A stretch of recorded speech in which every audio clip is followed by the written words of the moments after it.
This is Lagos Television, the voice of Lagos.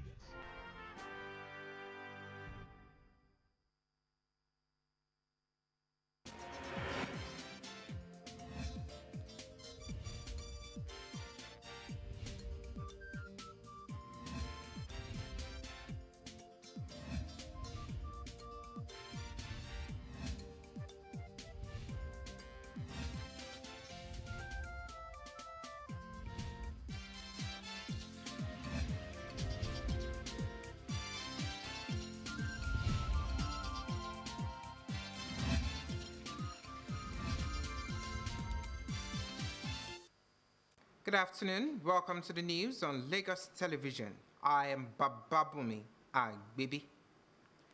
President Bola Ahmed Tinubu has announced a disaster relief fund to assist Nigerians affected by floods and other disasters.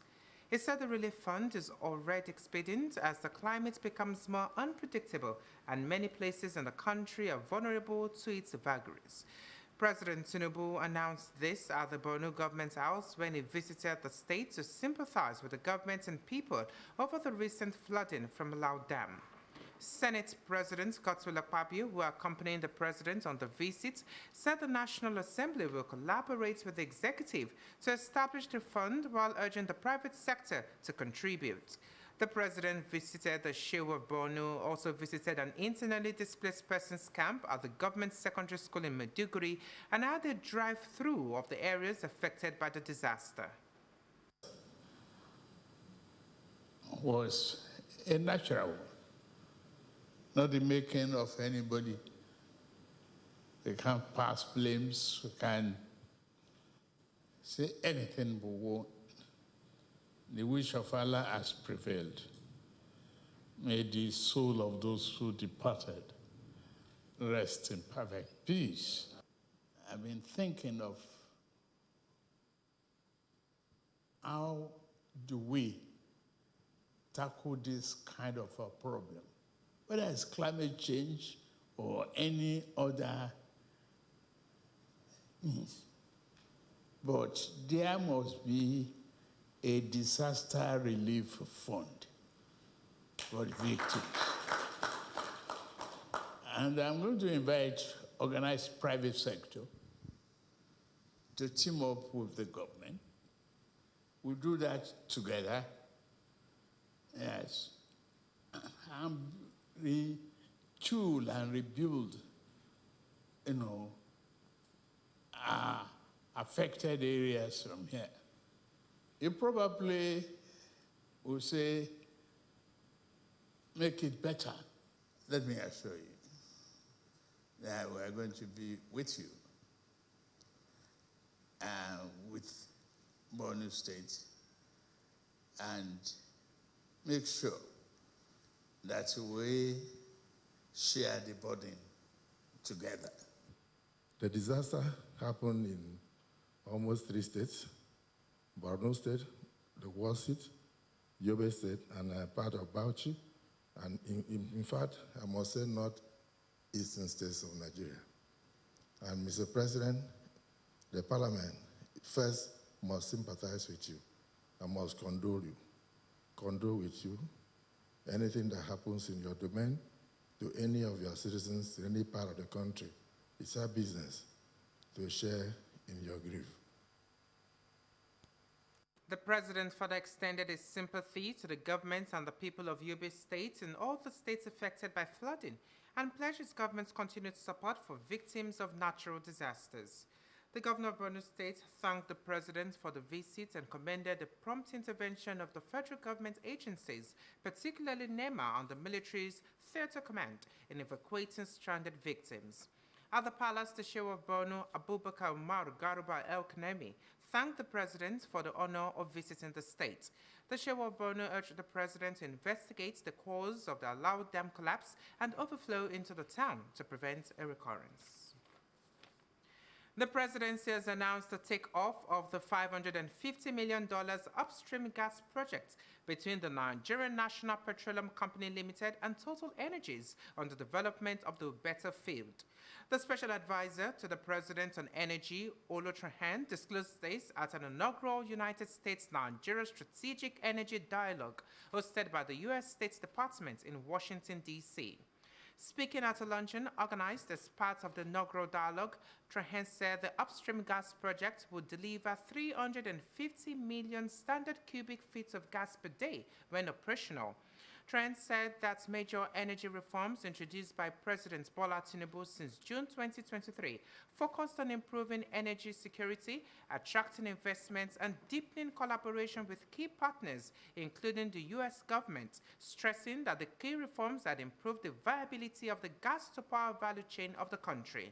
The reforms, according to her, include initiatives to improve cash flows in electricity distribution through smart metering and the payment of outstanding debts owed investors, and to reduce carbon emissions from gas production. Trahan affirmed her optimism about the bright prospects for Nigeria's energy sector, especially with the renewed focus on gas as a transition fuel in the race to meet the country's commitment to the Paris Climate Agreement. In a decisive effort to strengthen the health sector in the FCT, Health Services and Environment Secretariat has organized a medical outreach in the Buhari Area Council. The outreach had free distribution of packages such as medical tests and treatment for sick patients, mama kits and gas cylinders for pregnant women, fertilizers for farmers, and free eyeglasses. The FCT Minister of State, Dr. Maria Mahmood, while conducting field consultations and treatments for the people to feel the direct impact of the health initiative, said that the aim is to reach out to the vulnerable, pregnant women and children who are in need of healthcare services. Assuring the people of Buhari Area Council of the FCTA's commitment to their well-being, the Mandate Secretary, Health Services and Environment Secretariat, Dr. Adedolapo Fashawe, said the minister has zero tolerance for maternal mortality as a result of childbirth complications.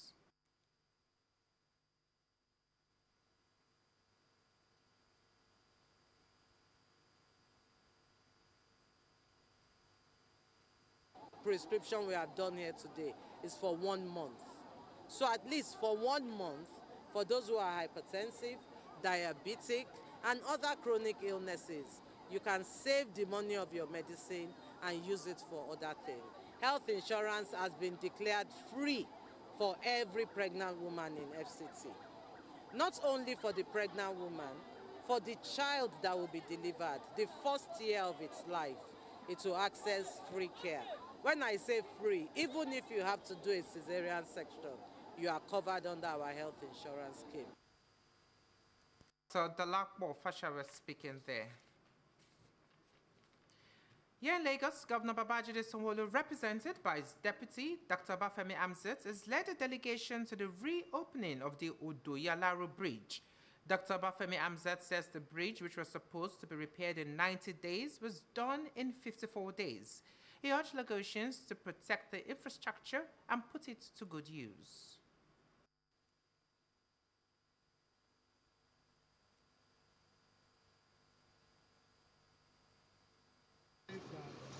Maintenance is a challenge for us as a people. So we are saying in Lagos is not. So this is an attempt to maintain this infrastructure and put it in good shape. So the expansion joints, which are necessary accessory for bridges, is now repaired. As you can see, it's in good shape.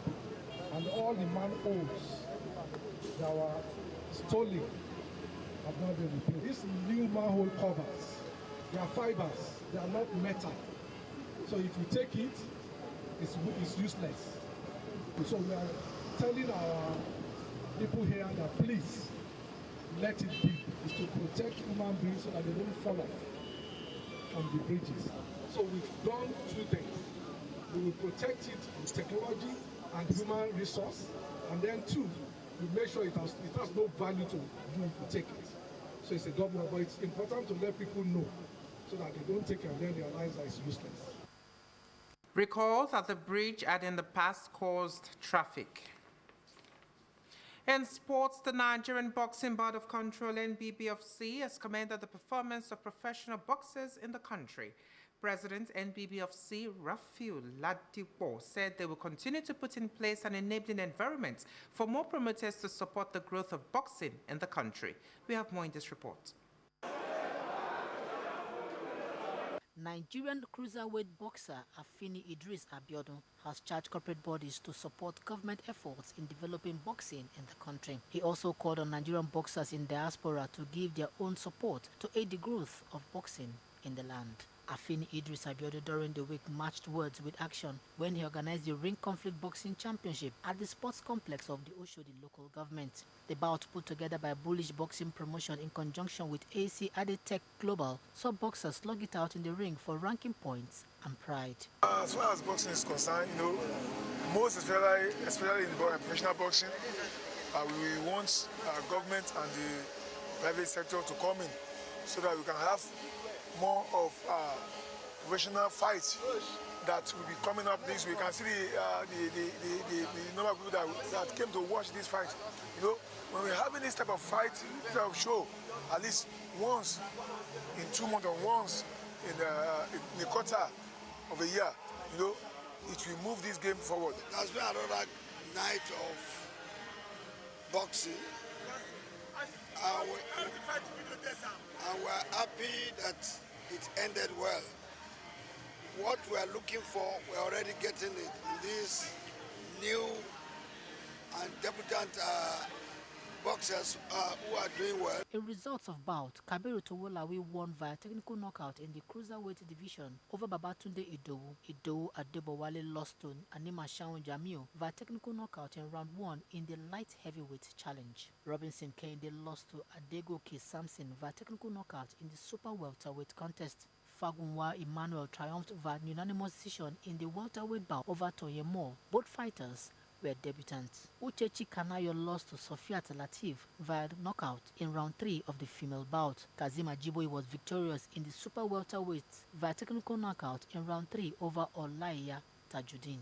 Hamzat Idris won via technical knockout in the middleweight class over Utaka Lawal. Sunday Ajuwon lost to Abubakar Farouk via unanimous decision. Obayan Samuel beat Sule Usman in the light heavyweight contest. We are going to sit down and look at, this is our debut. We want to look at the errors, the mistakes, and the good and the bad. As far as this first show is concerned, by the time we have the second show, we know that we do more than this. The fight was sanctioned by the Nigerian Boxing Board of Control, NBBOC. On the foreign scene, armed men have attacked a military training camp in Mali's capital, Bamako. The announcement came after several gunfire ringing out in the city as the attackers struck a school near the city's airport. Mali is one of several West African countries that have been fighting an Islamist insurgency for more than a decade. The military seized power in a coup in 2021, accusing the government of failing to do enough to quell the insurgency. Mali, along with its neighbors Burkina Faso and Niger, have battled insurgency for a decade. Following military coups in all 3 nations in recent years, the ruling juntas have expelled French forces and turned to Russian mercenary units for security assistance instead. That's all for now. For more news, do connect with Lagos Television on these social media platforms.